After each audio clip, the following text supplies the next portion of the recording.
नमस्कार, मी राहुल कुलकर्णी.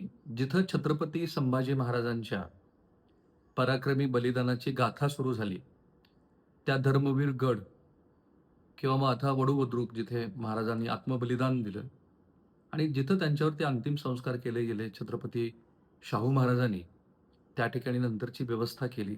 महाराजांची तिथे समाधी आहे. या दोन्ही ठिकाणी ज्यावेळेला छावा कादंबरीच्या निमित्ताने, छावा चित्रपटाच्या निमित्तानं जेव्हा देशभर छत्रपती संभाजी महाराजांच्या इतिहासाबद्दलची अधिकची जागृती आणि काही वाद निर्माण झाले होते, तर त्या निमित्ताने वार्तांकन करत असताना या दोन्ही ठिकाणी धर्मवीर गड आणि वडूबुद्रुक इथे गेल्यानंतर मला थोडंसं आश्चर्य वाटलं, की किती मोठा पोलीस बंदोबस्त आहे त्या ठिकाणी. खास करून महाराजांच्या समाधीस्थळी.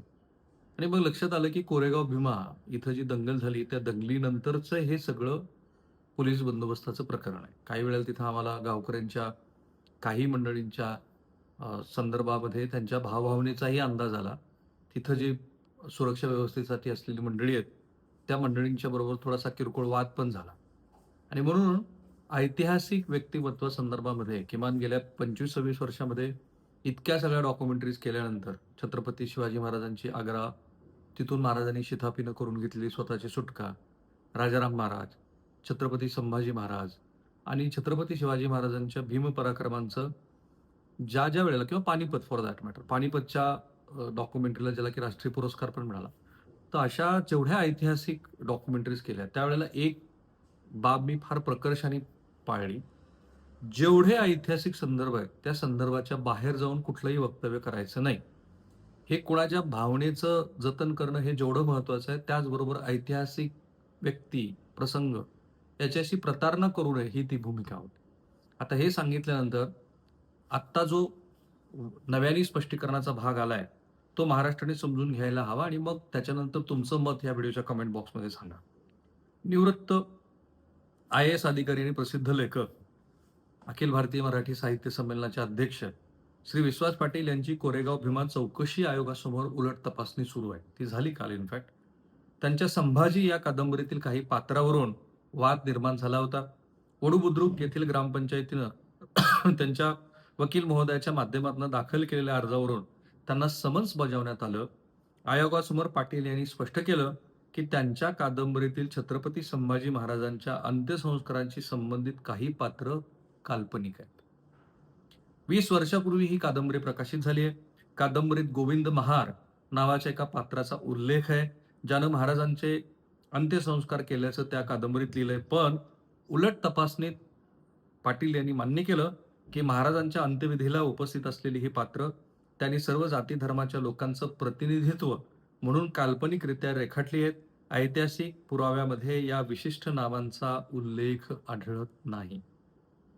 कोरेगाव भीमा इथल्या हिंसाचारामागं एका महत्वाचं वादाचं केंद्र जे बुडबुद्रुक झालंय, जिथं छत्रपती संभाजी महाराजांच्या समाधीचा इतिहास आणि तिथं असलेल्या गोविंद गोपाळ गायकवाड यांच्या समाधीचा पण वाद आहे.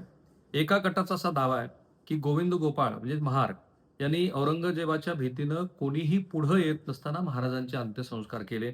दुसऱ्या गटाचा म्हणजे शिवले देशमुख गटाचा दावा आहे, की त्यांच्या पूर्वजांनी हे अंत्यसंस्कार केले आणि म्हणूनच त्यांचं शिवले हे आडनाव पडलं.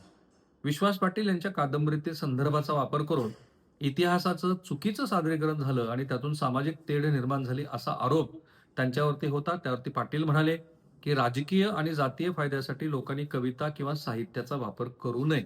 आता या ठिकाणी मी तुम्हाला तुमच्या स्वतःच्या सत्सद विवेक बुद्धीला आणि तुमच्या विचाराच्या क्षमतेला खुलं ठेवतो, की विश्वास पाटील जे म्हणतायत त्याप्रमाणे तुमचं स्वतःचं काय मत आहे तेही सांगा. आणि काही वेळेला ऐतिहासिक वस्तू, वास्तू आणि ठिकाणं ह्याला असलेलं मूल्य लोकांच्या संग्रही, लोकांच्या भावभावनेमध्ये त्याला डोळ्यासमोर ठेवून केलेली साहित्य निर्मिती किंवा फॉर दॅट मॅटर छावासारख्या चित्रपटाची निर्मिती हा पण एक व्यावसायिक कारणाचा एक भाग असतो, असाही एक मतप्रवाह आहे. आता गोविंद महार कोण? गोविंद गोपाळ गायकवाड हे दलित महार समाजातील एक ऐतिहासिक आणि दंतकथामधील व्यक्तिमत्व मानलं जातं. वडूबुद्रुक इथं त्यांची समाधी आहे. त्यांच्याबद्दलच्या दाव्यावरून म्हणजे महाराजांचे अंत्यसंस्कार कुणी केले, मराठा आणि दलित समाजामध्ये वादाची ठिणगी पडली होती, ज्याचं पर्यावसन पुढे कोरेगाव भीमा दंगलीत झालं. विश्वास पाटील हे तर माहिती आहे, मराठी साहित्यातले एक दिग्गज कादंबरीकार आहेत. ते निवृत्त आय-एस अधिकारी आहेत. त्यांनी पानिपत, झाडाझाडती, संभाजी आणि महानायक यासारख्या लोकप्रिय ऐतिहासिक आणि सामाजिक कादंबऱ्या लिहिल्या आहेत. त्यांनी आता नुकतंच शिवाजी महाराजांच्या आग्रा भेटीवरचं एक पुस्तक लिहिलंय, ज्याच्या संदर्भातली मी त्यांची मुलाखत केलेली आहे. ती तुम्ही सर्च करून बघू शकता. त्याशिवाय ते नुकत्याच झालेल्या सातारा इथल्या 99व्या अखिल भारतीय मराठी साहित्य संमेलनाचे अध्यक्ष होते. वडू बुद्रुक हे छत्रपती संभाजी महाराजांच्या समाधीसाठी ओळखलं जाणारं गाव. वादाचा मुख्य मुद्दा आहे 1689 मधील महाराजांच्या अंत्यसंस्काराशी संबंधित असले. जो मी आधीच सांगितलाय, शिवले देशमुख गटाचा दावा आहे की महाराजांच्या हत्येनंतर औरंगजेबाच्या दहशतीमुळे कुणीही पुढे येत नव्हतं, तेव्हा वडू इथल्या शिवले देशमुख यांनी त्यांचे तुकडे एकत्रित करून अंत्यविधी केला. गावात त्यांचं स्मारक सुद्धा आहे. दुसरं जे मत आहे, गोविंद गोपाळ गायकवाड म्हणजेच महार यांनी औरंगजेबाचा आदेश झुगारून धैर्यानं महाराजांचे अंत्यसंस्कार केले. गावात त्यांची सुद्धा समाधी किंवा स्मारक आहे. आता दंगल कशी घडली? 12 डिसेंबर 2017ला गोविंद गोपाळ गायकवाड यांच्या समाधीजवळ लावलेल्या एका फलकावरून 2 गटात वाद झाला. या वादाचे पडसाद 1 जानेवारी 2018ला कोरेगाव भीमा इथल्या विजयस्तंभापाशी उमटले आणि मोठी दंगल झाली. आता चौकशी आयोगाची भूमिका काय? महाराष्ट्र सरकारनं या दंगलीच्या कारणांचा शोध घेण्यासाठी निवृत्त न्यायमूर्ती जय नारायण पटेल यांच्या अध्यक्षतेखाली एक सदस्यीय आयोग नेमलाय.